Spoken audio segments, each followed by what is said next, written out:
what they need to do is think what is right, not right for them. Yeah.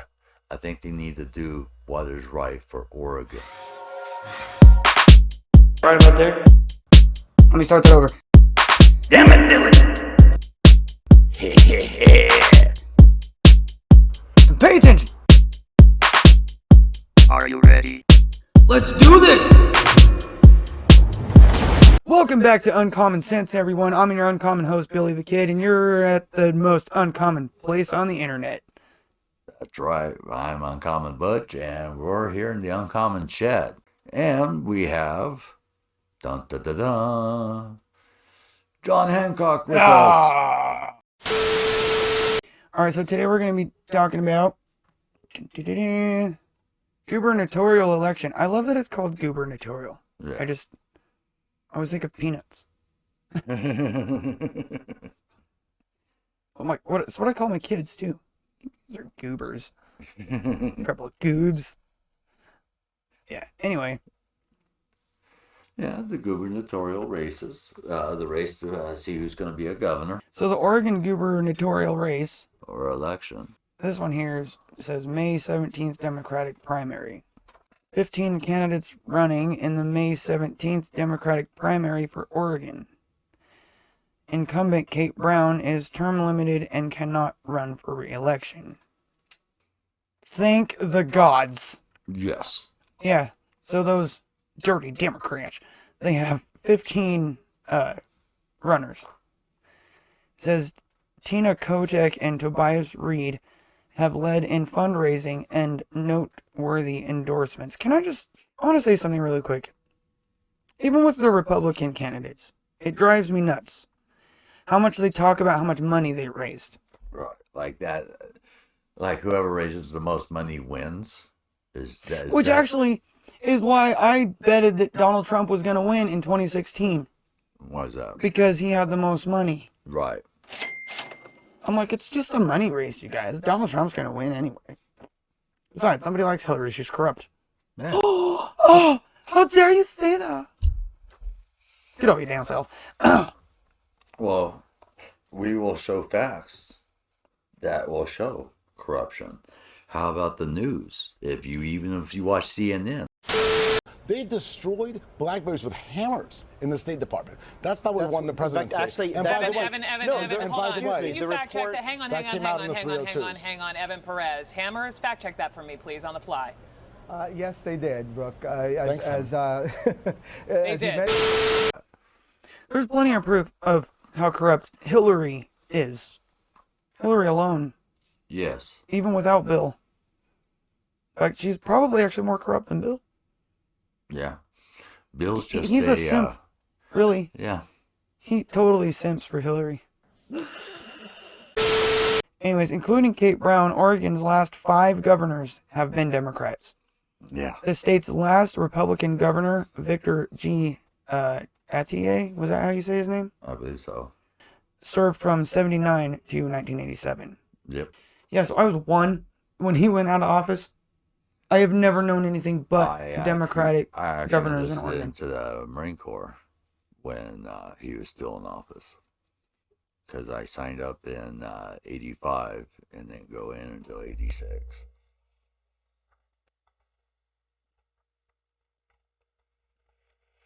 Alright, so Republican candidates. I'm not going to go through the entire list. You guys can click the link to check it out for yourselves. This is the Oregon GOP website. So first on the list here, they show the U.S. Republican candidates. The Republican candidates for U.S. Senate. A couple of them I have heard speak. I remember Jo Ray Perkins from when she ran before. I haven't heard her speak personally this time, other than a couple of blips on the news and on Facebook. Ibra Tahir, it was Tahir.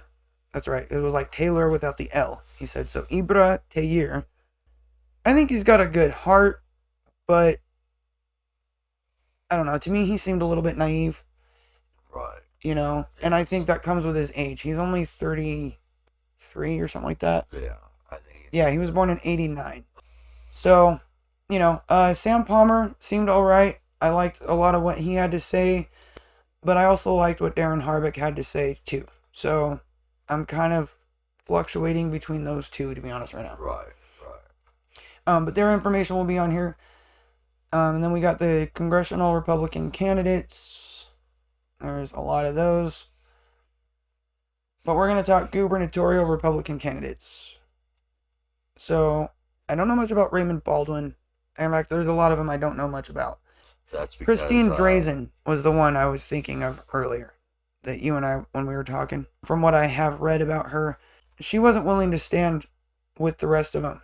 That last walkout or whatever it was. So, I don't know. She's a little wishy-washy when it comes to stuff. And she's the type that I'm talking about that, you know, they're not going to be willing to stand and fight, whether that's figuratively or physically, right, for what they believe in and what they believe is right. They'll cave under certain circumstances. Yes. Jessica Gomez seemed okay. There's not a whole lot about her, though. No. So, Kerry McQuisten is one I do really like. I have talked before about how I really do think we need a man. Yes. So let's go ahead and get into that a little bit. Because obviously it's nothing against women, but I become concerned in the fact that I think the Democratic Party attacks Republican women more than anyone else. Right. And they treat them like crap. I mean, look at how they treated, what's her name? From Alaska. Oh. I just said it earlier. Sarah Palin. You know, how they treated Sarah Palin. Look at how they treat Kristi Noem. Yeah, Kristi Noem. And even ones that are green. And even ones that are Democrats but have said certain things. Right. Isn't Lauren Boebert one of those? Yeah. Yeah, she's one of those that's technically Democrat, but it's like, why is she still Democrat? And they've gone after her several times. That's why I get confused as to whether or not she's Republican or Democrat, because they attack her. Well, the whole thing is that, you know, hopefully these guys stop becoming Republican and Democrats. Mm-hmm. Hopefully they start becoming Americans and start doing what's right and in the best interest of Americans. As the voters, we need to vote in other Americans, not politicians. No. And if they talk like a politician, don't vote for them. Right. There's personal gain in this for you more than just being a citizen or serving and serving the people. Because when you and a lot of people forget this, these are not leaders; these are representatives. Mm-hmm. These are paid employees, paid by you, the people. That's right. They need to start doing and start acting in the best interest of America. And we need to call them our representatives. We need to stop calling them our leaders. Right. They don't lead us. No. This is our country, not theirs. Okay, we don't live in China. We don't live in Russia or Ukraine or wherever, you know. Right. This is not their country. This is our country. Right. You know. So every time Nancy Pelosi says this threatens our democracy, yeah, it might threaten your version of democracy, but this isn't your country. No. This is my country. This is Butch's country. This is your country. That's right. This is every patriot out there. And they're there to represent us, not tell us what to do. Yeah, that's right. Get on, bring it. Okay, who else was there? Brandon Merritt. I don't know much about him either. I don't know much about him either. He's young. Why I'm running for governor. I believe that Oregon is at a crossroads. We can continue to be divided by fear and rage, or we can choose a new path, one that leads to peace and prosperity. The fact is, the challenges Oregon faces are solvable. Sometimes problems only seem impossible because of our perspective. If we change the way we look at the problem, a solution becomes clear.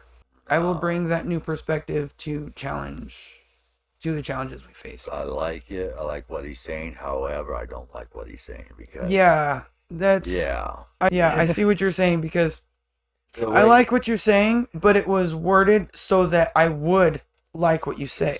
Right. And it was very silver-tongued.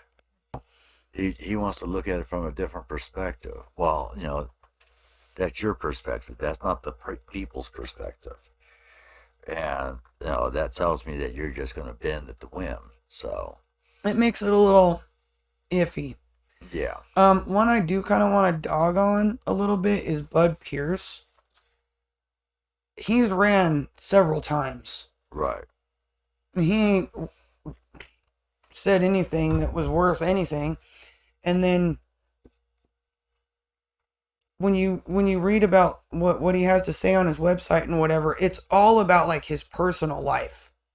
You know, all of his accomplishments. Right. There's not a whole lot about where he stands on much of anything, to be honest. Yeah. So, if that doesn't say Rhino, I don't really know what does. Yeah, I said it. I hope he sees it. Send it to him. Oh. Hey. Forward it on. Forward this video on. Share it with all your friends. Hopefully he gets to see it. And if he gets to see it. For real, though, because if he really is wanting to be there for the people, then you're not approaching it in the right way. And these are the vibes that we get. Right. Okay, so I said what I said. Yeah, that's our opinion. I've kind of settled on Stan Pulliam, to be honest. I watched him speak. And I've lost my place here. There he is. You know, again, he has talked about how much he's raised, so that does bug me with all of them, you know, when they do that. But he seems more for the people. Kerry McQuisten does as well. So, you know, I say if I was on the fence about any of them, it would be those two. Right. Even though she's a woman, she's got balls. You know, and I don't see her backing down. Yeah. Considering she was the first one to really stand up against the COVID lockdowns. We covered, in fact, it was our first episode that we covered that thing that she sent to the governor. Right. Yep. About all the, you know, it was a redress of grievances. It's what we're allowed to do. That's right. So I do really like that about her. And then Mark Thielman, people have been kind of talking him up. So. Yeah. I don't know. I'm stuck between Stan Pulliam and Kerry McQuisten myself. Yeah, that's me too. I'm kind of leaning towards Kerry, but that's because I can see that she's gonna. And maybe she might we be do the need a female. I don't know. Yeah. I'm not opposed to a female. Yeah. You know. I worry about how the Democratic Party treats Republican females. Right. You know? But I want to see her get in there, and if the Democratic Party starts treating her like crap, we see their true colors about how they feel about women in politics. It might wake up some more people in Oregon. Yeah. There's a lot of feminists in Oregon, I'm just saying. A lot. Especially Northern Oregon. Yeah, especially Northern Oregon. And it's that northern corner that we're worried about, so. Right. I mean, we're worried about all of Oregon. Yeah, but, I mean, as far as, like, waking up people. Waking up people, it's got to be that northwest corner. Yeah. It's seeping down here, though, like, stuff going on in Douglas County and stuff. It's weird. It's really weird. It's weird. Alright, but, you know, those are our opinions and what little we know, and we will give you guys, the links so you can do some more research on your own, at least get the names of the people so you can look them up. My biggest worry with this is that there's so many different candidates. Is any of them actually gonna be able to compete? You know what I mean? Right. I think. But this is, you know, this is the gubernatorial. After this, then we have our actual election. Right. But I think what they need to do is think what is right, not right for them. Yeah. I think they need to do what is right for Oregon. Mm-hmm. For Oregonians, for the people that they represent in their small areas, to the people they represent in larger areas. Oh, that was the other thing I really did really quick. One of the was she Senate? What's that? Yeah, it was like HD.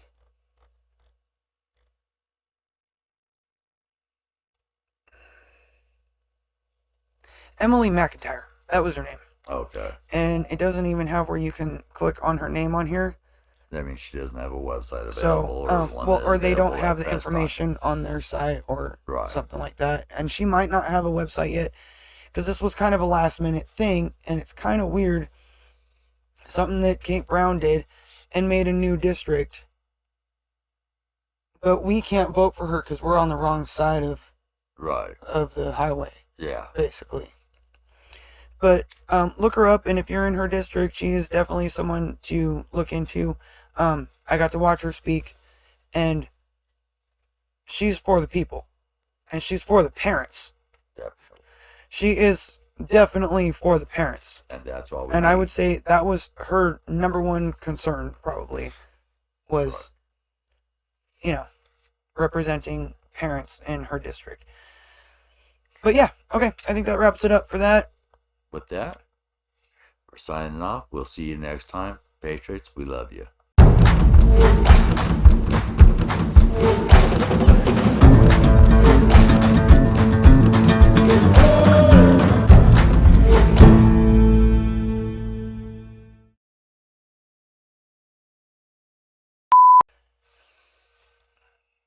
It's my story, and I'm sticking to it.